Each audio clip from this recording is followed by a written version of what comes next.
दोस्तों, क्या आप थोड़ा सा चलते हैं और आपकी सांस फूलने लगती है? क्या आपने कभी ये ध्यान दिया है कि ये इसके पीछे क्या कारण है और ये हमारी सांस क्यों फूल रही है? तो आज की वीडियो में मैं कुछ ऐसे योगासन और प्राणायाम लेके आई हूँ जो आप और कुछ ऐसे कारण बताने वाली हूँ कि हमारे ये क्यों होता है और हमारे इन किन योगासन और प्राणायाम से हम इस प्रॉब्लम को ठीक कर सकते हैं। हेलो दोस्तों, मैं अर्चना आपका योगनारी चैनल में स्वागत करती हूँ। दोस्तों, सांस फूलना बिल्कुल भी सही नहीं है और हमें इसका ये क्या कारण होते हैं ये हमें जरूर पता करने चाहिए कि हमें ये क्यों हो रहा है। तो सांस तो हमारे लिए बहुत ही इम्पोर्टेंट है क्योंकि सांस नहीं तो हम नहीं। दोस्तों, आपने फॉर एग्जाम्पल आपने देखा होगा कभी कोई हमारी ऐसे नाक बंद कर दे और वो हटाए ना अपना हाथ तो हम छटपटाने लगते हैं कि हम जल्दी से कोई हाथ हटा दे और हम एक लंबी गहरी ब्रीथ भर पाए क्योंकि देखा सांस के बिना तो कुछ भी नहीं है। सांस के बिना तो हम जिंदा ही नहीं रह सकते। इसलिए ये तो आपको पता ही होगा कि सांस हमारे लिए बहुत ही इंपॉर्टेंट है। सांस है तो हम हैं। तो दोस्तों, जैसे कोई प्रॉब्लम हो जाती है, सांस की कुछ प्रॉब्लम होती है तो हमें उसका पीछे का कारण जरूर जानना चाहिए कि ये बार बार हमारे साथ क्यों हो रहा है। क्योंकि आप तो सोच रहे हैं कि हम तो सांस अच्छे से ले रहे हैं, लेकिन आजकल ये पोल्यूशन इतना बढ़ गया है कि हमारे लंग्स को इससे बहुत प्रॉब्लम हो रही है और हम किस तरह हम सांस ले पा रहे हैं। और लेकिन ये हमें बाद में पता चलता है जब हम इसे प्रॉब्लम को तो झेलते रहते हैं और कहते हैं ये तो इग्नोर करते रहते हैं। लेकिन जब जैसे जैसे उम्र भी होती रहती है और ये दिक्कत ज्यादा बढ़ जाती है तब हम सोचते हैं कि पता नहीं हमारे क्या हो गया है। तो क्योंकि सांस के बिना हमारा शरीर कुछ नहीं है। अगर हमारे और फेफड़े इससे हमारे फेफड़ों को बहुत ही नुकसान होता है। अगर हमारे फेफड़े स्वस्थ हैं तो हम अच्छे से कार्बन डाइऑक्साइड फेफड़े हमारे बाहर निकाल पाएंगे अच्छे से और हम ऑक्सीजन ले पाएंगे और फुल बॉडी में हमारे ऑक्सीजन ये लंग्स ही हैं जो फुल बॉडी में हमें ऑक्सीजन पहुंचाते हैं। अगर लंग्स ही हमारे खराब हो जाएंगे और उनमें कुछ प्रॉब्लम हो जाएगी तो हम कैसे तो भला सांस ले पाएंगे। तो आज के मैं आपको कुछ ऐसे कारण बता देती हूँ। तो पहला कारण है दोस्तों, जैसे कि अगर आप आपकी थोड़े सा आपने 2-3 लैडर ही चढ़े और आपकी सांस फूलने लगी और या आप थोड़ा सा चले तो आपकी फिर सांस फूलने लगी तो इसका मतलब हमारे फेफड़ों में कुछ प्रॉब्लम है जिससे हम अच्छे से सांस नहीं ले पा रहे हैं। तो हमें उसे दिखाना चाहिए। और दूसरा कारण है दोस्तों, बॉडी में ऑक्सीजन अच्छे से नहीं पहुंचना। जब हमारे लंग्स में यानी कि फेफड़ों में कुछ प्रॉब्लम हो जाती है, ये प्रॉब्लम झेलते झेलते क्योंकि हमारे खांसी उठ रही है, बार बार खांसी उठ रही है और हम उसे इग्नोर कर रहे हैं और वो खांसी उठती है, हम कोई मेडिसिन ले लेते हैं तो वो ठीक हो जाती है, लेकिन वो फिर दोबारा होती है तो फिर हम ऐसे कुछ मेडिसिन तो हम इस प्रॉब्लम को दबाते रहते हैं और हमारी बॉडी में और इससे पता चलता है कि हमारे लंग्स में कुछ प्रॉब्लम तो है, कुछ परेशानी चल रही है, इसलिए ये ऐसा हो रहा है। क्योंकि जब हम हमारे लंग्स ही ठीक नहीं होंगे तो वो हमारी बॉडी में किस तरह तो ऑक्सीजन पहुंचाएंगे।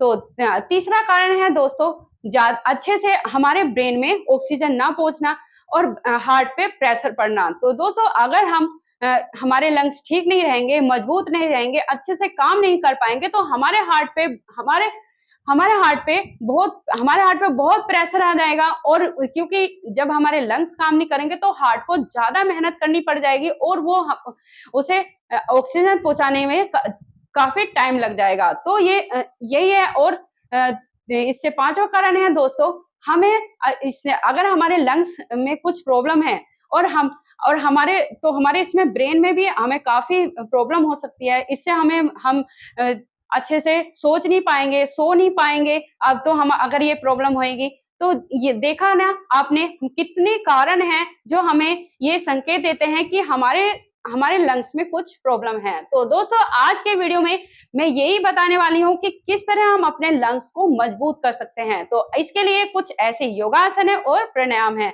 तो आइए अब हम चलते हैं अपने पहले योगासन की तरफ। तो इसमें क्या करना है दोस्तों, हमें पहले इसी आसन में आना है। इसे वज्रासन बोलते हैं। सबसे पहले हम वज्रासन में ही आएंगे और इस आसन का नाम है उष्टासन यानी कि कैमल पोज। इसमें आपको फिर वज्रासन में ही ऐसे जगह बनानी है और आपको खड़ा होना है, खड़ा होना है और अपने पैरों में भी अपने शोल्डर के जितना गैप करना है। और आपको अब क्या करना है दोस्तों, आपको अपने राइट हैंड को ऐसे घुमाते हुए अपने अपने पैर पे इस तरह रखना है और फिर दूसरे हाथ को घुमाते हुए ब्रीथ भरते हुए जाएंगे दोस्तों, हाथ घुमाते हुए, और आपको इस तरह आना है और अपने सर को इस तरह आपको लटकाना है। तो दोस्तों अगर यहाँ पे हम कम से कम 30 सेकंड तक होल्ड करेंगे तो इससे हमारे दोस्तों ये जो लंग्स है इसमें अच्छा एक खिंचाव आएगा हमारे लंग्स में और हमारे ये बिल्कुल स्वस्थ रहेंगे। तो दोस्तों फिर हमें इस तरह हाथ घुमाते हुए इस तरह हमें वापस आना है। अगर दोस्तों आपको अगर ये नहीं हो पा रहा है तो आप अपने इस पंजे को इस तरह खड़ा भी कर सकते हैं, जिस तरह अगर जो लोग कर पा रहे हैं तो वो इस तरह कर लेंगे और जिनको नहीं हो पा रहा है वो अपने इस पंजे को इस तरह खड़ा करेंगे और फिर अपने हाथ को ऐसे घुमाते हुए ये तब बहुत इजी हो जाएगा और फिर इस तरह आएंगे। तो दोस्तों इससे हमारे और फिर अपनी गर्दन को हमें इस तरह लटकाना है। यहाँ पर हम कम से कम 30 सेकंड तक इस तरह बने रहेंगे दोस्तों। ये और फिर हम जब ये आसन आपका कंप्लीट हो जाएगा फिर हम बाल आसन, जो मैंने आपको कई बार बताया है, वो इस तरह हम अपने बाल आसन में रेस्ट करेंगे। कम से कम यहाँ पर हमें 10 सेकंड तक इस तरह रहना है। जब आपके 10 सेकंड कंप्लीट हो जाएंगे आप अपने नॉर्मल स्थिति में आ जाएंगे। दोस्तों इसे आपको इस आसन को 3 बार आपको दोहराते हुए आना है। एक बार 30 सेकंड तक होल्ड करके करेंगे, फिर दूसरी बार और फिर तीसरी बार। दोस्तों हम इसे बालासन इसमें लास्ट में इसलिए करते हैं जिससे हमें चक्कर ना आ जाए, क्योंकि इसमें चक्कर आने का थोड़ा सा डर रहता है। जो नए नए हैं तो वो धीरे धीरे करें और जिनके बैक में प्रॉब्लम है वो भी धीरे धीरे इस आसन को करें, लेकिन कोई प्रॉब्लम नहीं होगी। आप ये मत सोचो कि आपके ज्यादा बैक में क्योंकि ये धीरे धीरे आपकी बैक की प्रॉब्लम को भी सोल्व कर देगा। तो दोस्तों आते हैं अब हम अपने दूसरे योगासन है। दूसरा योगासन अब ऐसे ही दोस्तों हमें उल्टा लेट जाना है, जिसका नाम है भुजंगासन।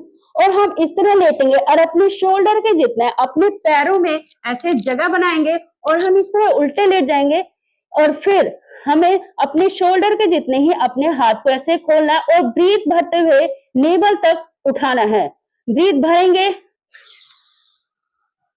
इस तरह दोस्तों, हमें इस तरह जाना है और सर को अपना ऊपर रखना है, आसमान की तरफ को देखना है और हम इस तरह बने रहेंगे। यहाँ भी हम 30 सेकंड तक बने रहेंगे और जब 30 सेकंड कंप्लीट हो जाएंगे तो ब्रीथ छोड़ते हुए हम नीचे की तरफ आ जाएंगे। तो ये था दोस्तों, अब फिर अपनी नॉर्मल स्थिति में आके हम बैठ जाएंगे। तो दोस्तों ये था भुजंग आसन, जो बहुत अच्छा आसन है। ये एक हमारे लंग्स की प्रॉब्लम को ही सोल्व नहीं करता दोस्तों, जिसके डिस्क की प्रॉब्लम भी होती है ना, वो भी इस आसन को करें। धीरे धीरे ये आसन आपकी बैक की प्रॉब्लम को भी सोल्व कर देगा। तो आइए दोस्तों अब हम चलते हैं अपने तीसरे योगासन की तरफ। उसमें भी क्या करना है दोस्तों, हमें ऐसे ही उल्टे लेट जाना है। इस तरह ही हम उल्टे लेट जाएंगे और इसका नाम है दोस्तों धनु आसना। इसमें भी अपने पैरों में इस तरह हम जगह बनाएंगे और अब हम अपने दोनों पैरों को इस तरह खड़ा कर लेंगे और एक लेफ्ट हैंड से अपने पैर को इसे पकड़ेंगे, फिर राइट हैंड से। तो हमें दोस्तों दोनों पैरों को इस तरह पकड़ना है और फिर आपको अपनी नेवल पर टिका रहना है और पूरे हिस्से को आपको ऊपर उठाना है। तो आइए करते हैं, मेरे साथ आप कीजिए और ब्रीथ भरते हुए हम जाएंगे। अब तो दोस्तों आपको इस तरह बने रहना है अपनी नेवल पे और आपको यहाँ पर कम से कम आप 30 सेकंड तक ऐसे ही बने रहेंगे और फिर धीरे से हम अपने आगे के हिस्सों को करेंगे नीचे और फिर अपने पैरों को नीचे कर लेंगे। तो दोस्तों फिर जब ये कंप्लीट हो जाएगा आप अपनी नॉर्मल स्थिति में आ जाएंगे। या तो आप वज्रासन में बैठे या आप सुख आसन में बैठिए या आप ये पद्मासन, मैंने आपको कितनी बार बताया, या ये अर्ध पद्मासन या आप पद्मासन में बैठ सकते हैं। दोस्तों ये धनु आसन इतना अच्छा आसन है ना, क्योंकि ये जब हमारी ये नाभि होती है, पता नहीं आप लोग क्या बोलते हो, इसे नाभ भी बोलते हैं, नाभि दिख जाना, यानी कि इंग्लिश में इनडाइजेशन होना। जब हमारी ये नाभि दिख जाती है तो इनडाइजेशन हो जाता है, यानी कि खाने में और एसिडिटी और ये प्रॉब्लम हो जाती है। तो हमारे इससे हम खा नहीं पाते हैं और खाना हजम नहीं हो पाता है। तो तब भी ये आसन करेंगे दोस्तों, ये तब 3 दिन में ये वाला आसन आपके इंडाइजेशन की प्रॉब्लम को ठीक कर देता है। तो इसका एक गुण नहीं है, इसके बहुत सारे गुण हैं दोस्तों। तो आइए अब हम चलते हैं अपने चौथा चौथा योगासन नहीं है, प्राणायाम। तो अभी हम चलते हैं अपने चौथे प्राणायाम की तरफ, जिसका नाम है दोस्तों भ्रामरी। जिसका नाम है भ्रामरी। उसे कैसे करना है आपको, ये मैं इसे अपने हाथों की सहारा से हम करेंगे, सहारे से करेंगे। हाथ को ऊपर ले जाएंगे, ब्रीथ बढ़ते हुए, हाथ को नीचे लाएंगे, ब्रीथ छोड़ते हुए। इसमें हमें अपनी ब्रीथ का बैलेंस बनाना है। आप कभी भी गूगल पे भी आप सर्च करके देखेंगे तो आपको पता चलेगा कि ये हमारे लंग्स के लिए बहुत ही बेस्ट और एक ऐसा ये प्राणायाम है जो आपको अंदर, एक अकेला ही ऐसा प्राणायाम है जो ज्यादा ऑक्सीजन आपके अंदर डालता है, यानी कि जो आपको ज्यादा ऑक्सीजन देता है और लंग्स को आपको स्वस्थ करता है। बिल्कुल। तो आइए अभी मैं आपको बता देती हूँ किस तरह से करना है।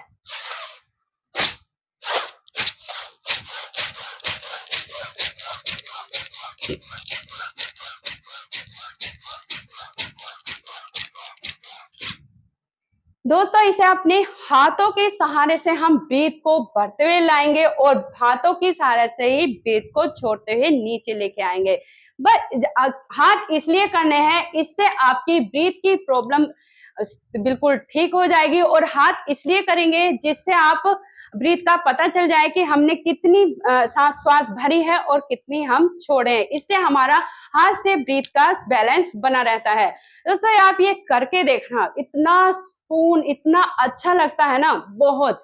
मुझे ये अब ये, और हाँ, आप ये एक स्ट्रोक में 100 टाइम भी कर सकते हैं और 50 टाइम। अगर आप नए हैं तो कम से कम इसे 50 टाइम तो जरूर कीजिए। और ये अगर आप, बहुत लोग बोलते हैं कि हमें बृहस्पति का फास्ट नहीं होता, तो कोई जरूरी नहीं है, आप इस तरह भी कर सकते हैं। ब्रीथ भरेंगे और फिर छोड़ेंगे, इस तरह भी आप इसे कर सकते हैं। तो आइए अब हम चलते हैं अपने दूसरे प्राणायाम की तरफ, उसे बोलते हैं कपालभाति। तो ये क्रिया है, प्राणायाम भी है और नहीं है, लेकिन ये एक क्रिया है। इसे क्या करना है दोस्तों, बहुत से लोग भी ये भी बोलते हैं कि हमें कपालभाति फास्ट नहीं होता, तो आप जरूरी नहीं है आप इसे फास्ट करें। आप इसे धीरे से, एक तो कमर गर्दन अपनी सीधी रखेंगे और इसे करना क्या है,